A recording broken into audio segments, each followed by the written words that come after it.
A beautiful sunset, isn't it? The colors are simply magnificent. However, this is not a sunset. In fact, it's the sunrise of August 5th, 2017.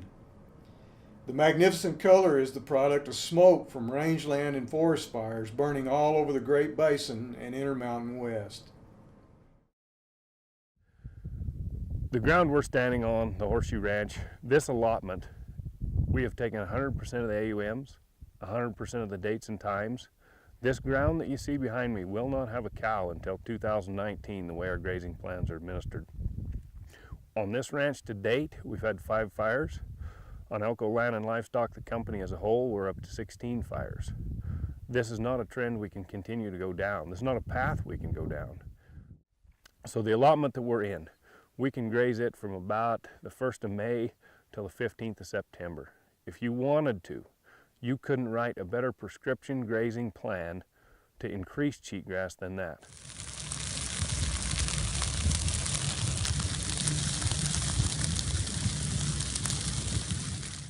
There's, if you look across this landscape here, you'll see some shrubs out here. They're native shrubs. There's a remnant population of native grasses. So there's the perception that this is a degraded perennial vegetation site. In reality, it's now an annual grass site that has remnant perennial vegetation. So we were applying management tools that are very good for perennial plant communities to a plant community that is now based upon annual species. So those tools don't work for managing the existing plant community that we have today, which is the annuals.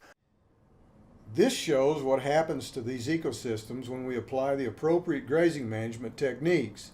The only difference between the two portions of this pasture is that cattle were allowed to graze this area in the fall to remove the standing dead litter for 3 consecutive years. Note the difference in fuel characteristics. So what we have come to understand about cheatgrass is the more standing dead litter you leave on the ground in the fall after the traditional grazing season, the more cheatgrass you're going to have over time.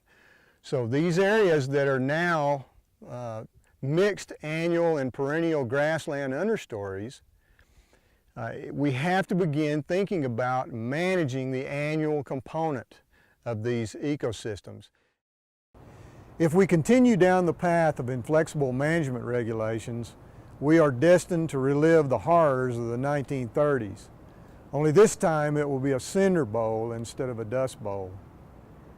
We know how to begin the process of taking the Intermountain West back from the domination of invasive annual grasses, but we need the management flexibility and appropriations to implement, research, and monitor the effort.